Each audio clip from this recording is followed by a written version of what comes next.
새해가 되면 달라지는 것들이 많습니다. 정부나 지자체로부터 받을 수 있는 것들도 달라지기 때문에 일해 연초에 그 내용을 확인해두면 도움이 되겠지요. 그래가 오늘 2026년 새해를 맞아가 여러분의 삶이 더 나아지길 바라면서 실제로 생활이 달라질 수 있는 정책을 정리해봤습니다. 네, 신라대학교 상담치료복지학과 손지현 교수님 전화로 모셨습니다. 안녕하십니까? 네, 안녕하십니까? 예, 교수님 새해 복 많이 받으십시오. 네, 새해 복 많이 받으시기 바랍니다. 예, 자 이렇게 해가 바뀌면 뭐 바뀌는 것들이 있는데 시민들 입장에서는 뭐 정확히 어떤 것들이 바뀌는지 바로 알기가 좀 어려운 부분이 있습니다. 다 받을 수 있는지 아닌지 이런 것들을 하나하나 좀 짚어보려고 하는데요. 먼저 중앙정부 정책에서 바뀌는 내용 뭐가 있습니까? 네, 아마 어르신들 가장 관심이 많은 정책으로 기초연금 제도가 있을 겁니다. 예. 노인들 기준으로 보셨을 때 기초연금을 받을 수 있는 대상이 올해부터 확대됩니다. 기존에 계셨던 분들 같은 경우에 단독 가구 월 247만 원, 그리고 부부 가구 월 395만 원 정도일 때 그 못 받았던 분들이 현재 받으시면 전국적으로 한 7만 명에서 10만 명 정도가 조금 더 받으실 수 있는 것으로 늘어나고 있습니다. 예. 자, 여기에 나도 해당이 되나 싶으신 어르신들은 어디서 확인하면 좋을까요? 네, 사실 이게 제일 어려운 귀찮은 작업이실 수도 있는데 네. 간단하게 읍면동 행정복지센터에 가셔서 확인해 보시는 게 제일 낫고 혹시 그것도 조금 힘드신 분들은 네. 국번 없이 129 네, 복지전화입니다. 여기로 전화하시면 안내 받으실 수 있으십니다. 네, 129 기억해 두시면 되겠습니다. 그리고 아동수당도 달라지죠? 네, 아동수당이 사실 이게 국회 예산안은 본회의를 통과했는데 개정 법안이 아직 통과 못한 상황이라 조금 혼란스럽긴 합니다만 예산안이 통과됐기 때문에 아마 곧 전달될 수 있을 거라고 생각은 합니다. 예. 작년 기준으로 8세 미만 월 10만 원씩 제공하던 정책이 올해부터 9세 미만 한 살 늘어나죠. 네. 그리고 수도권, 비수도권 인구 감소 지역에는 월 5천 원 추가되니까 저희가 했었을 때 10만 5천 원 혹은 지역별로 봤을 때 13만 원까지 지원받을 수 있는 제도입니다. 네. 예. 자, 두 번째로는 저소득층 안전망 기초생활보장입니다. 여기에 핵심 변화는 어떤 게 있을까요? 네, 그 기초생활보장제도를 하시면은 제일 먼저 생각나는 게 생계급여 기준이라고 생각하실 텐데요. 네네. 생계급여 선정 기준이 4인 가구 기준으로 봤을 때 작년 195만 원 정도 수준에서 올해 이제 207만 원까지로 했었을 때 약 12만 원 정도 더 올라가게 됩니다. 그렇게 되면서 동시에 자녀 등 부양 의무자가 있었을 때 의료급여를 받지 못했던 제도였는데 26년 만에 부양 의무자 제도가 전면 폐지되면서 의료사각지대, 의료급여에 대해서는 전면적으로 지원이 가능해지기 시작합니다. 좀 하나 더 말씀드리면 네. 요양병원 요즘 많이 이용하시는데 요양병원 환자 부담이 커졌지 않습니까? 간병비 지급에 있었을 때. 이것도 지금 당장은 아니지만 하반기부터 중증 환자부터 단계적으로 시행하겠다라고 하는 정부 정책이 발표가 됐습니다. 네, 그렇군요. 네. 그리고 저소득 청년들도 역시 좀 관심이 있으실 텐데 네. 저소득층 청년들 같은 경우에서는 추가 공제가 가능하게 되면서 29세 이하 원래 공제금이 40만 원 그리고 추가되는 금액의 30% 정도 추가 공제가 됐었는데 네. 이게 이제 34세 5살이 늘어나고요. 공제 금액도 60만 원 그리고 플러스 30%까지 유지되고 있습니다. 확대됐다고 보시면 됩니다. 네, 그렇군요. 자, 그리고 올해부터는 국민연금 보험료가 오르고 이제 노후에 받는 연금도 늘어난다 이런 이야기가 한참 나왔었거든요. 네, 맞습니다. 작년에 사실 많은 관심을 받았던 제도였지 않습니까? 네. 뭐 단계적으로 인상 방안을 이야기했습니다. 내는 것만 일단 기준으로 말씀드리면 올해 이제 현행 9%에서 9.5%로 인상이 됩니다. 월 한 직장 기준으로 한 7,700원 정도, 네. 지역가입자는 15,400원 정도 더 내게 되시는데요.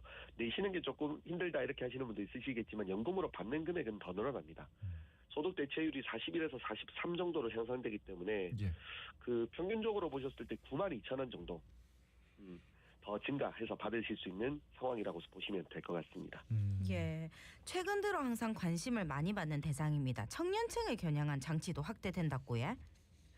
네, 사실 이 부분이 이제 뭐 청년이 미래다라고 이야기하면서도 저희가 막상 청년들에게 어떻게 지원해줘야 될까 어려움이 많았었는데 청년들 정책 지원 계좌로 지원하는 방식으로 제일 먼저 알려진 게 청년 내일 저축 계좌 네. 그리고 청년 미래적금이라고 하는 두 가지가 있습니다. 한 번씩 들어보신 적이 있으실 텐데 먼저 청년 미래적금이라는 게 있습니다. 이게 이제 올해부터 새로 신설된 제도라고 보시면 됩니다. 예.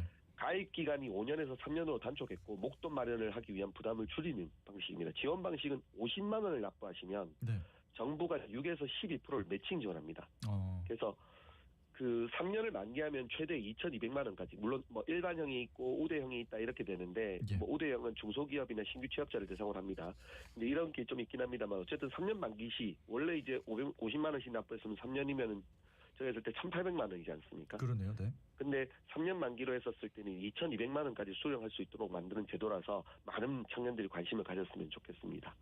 그리고 앞에서 또 말씀드렸던 이제 청년 그 저소득 근로청년을 위한 청년 내일 저축 계좌 같은 경우에서는 사업 공제비나 아까 말씀드렸지만 뭐 그 기타 금액들 사업 공제비 40에서 60% 그리고 매칭 비율 지원하는 것 역시 그대로 유지되고 있습니다. 네, 그렇군요. 사실 이것도 이제 뭐 내가 대상이 되는 건가 이거를 좀 체크하는 게 관건일 것 같은데 역시 129 전화하면은 상담을 할 수 있습니까?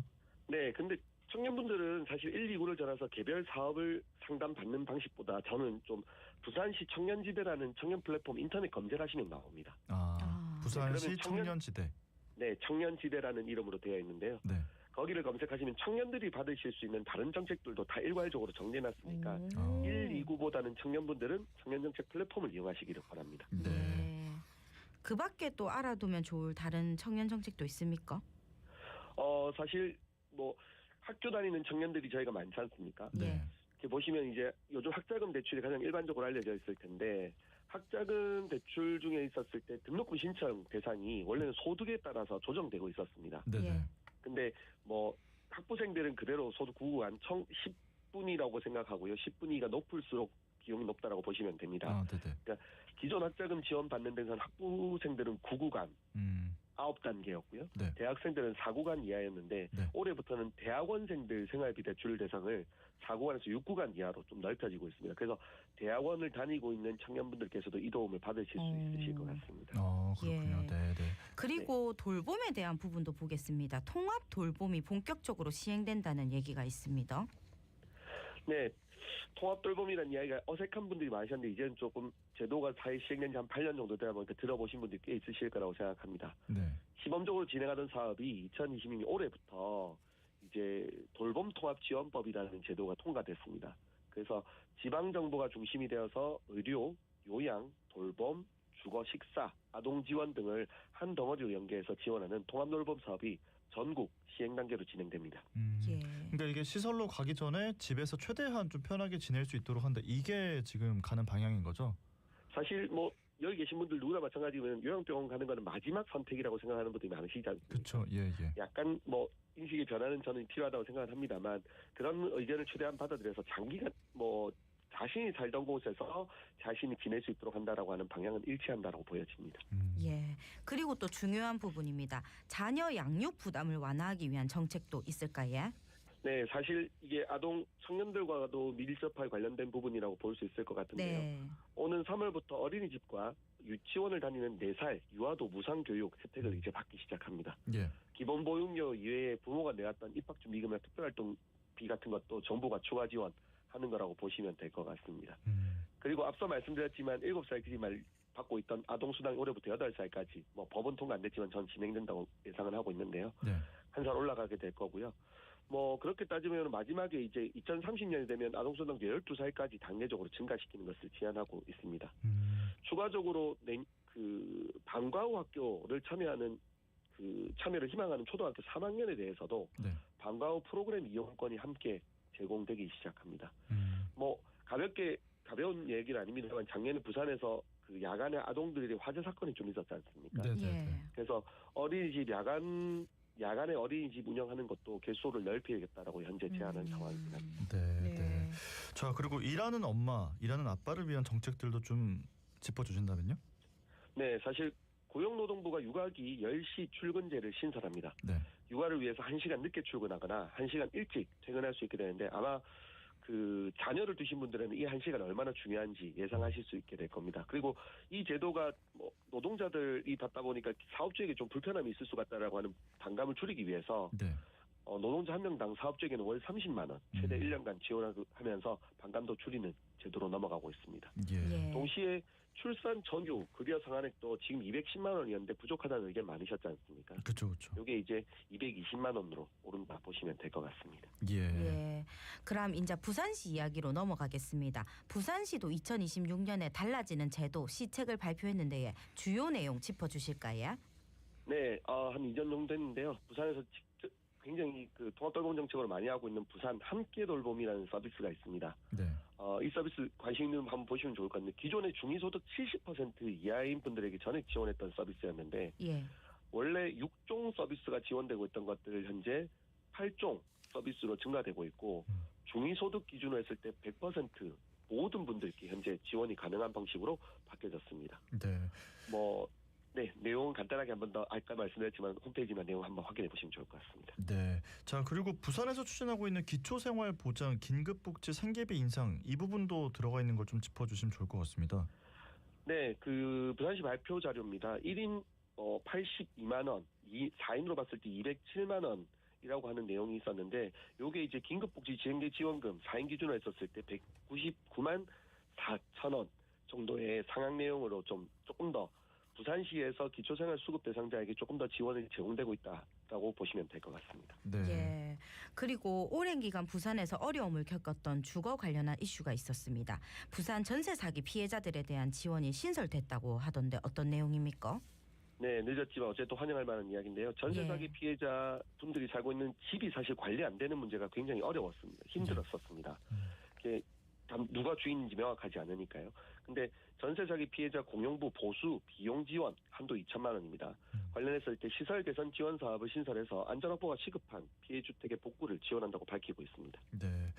자, 지금까지 신라대학교 상담치료복지학과 손지현 교수님과 올해 달라지는 정책들 좀 살펴봤는데요. 혹시 부산 시민분들께서 이거는 꼭 기억하셨으면 좋겠다는 내용들 있으면 마지막으로 짚어주시죠. 네, 사실 이 제도들이 많아도 사실 찾는 게 어려운 부분들이 많으십니다. 아직은 시민들이 좀 찾아서 신청해야 되는 제도 아쉬움이 있지만 반드시 129 혹은 청년지대라든지 여러 가지 홈페이지 자료를 꼭 확인하셔서 혹은 누군가에게 여쭤보시면 됩니다. 도움을 꼭 많이 받는 제도였으면 좋겠습니다. 새해 복 많이 받으시기 바랍니다. 예, 알겠습니다. 감사합니다. 오늘 말씀은 여기까지 듣고 보내드리겠습니다. 고맙습니다. 고맙습니다. 네, 감사합니다. 네, 지금까지 신라대학교 상담치료복지학과 손지현 교수님과 이야기 나눠봤습니다. 저희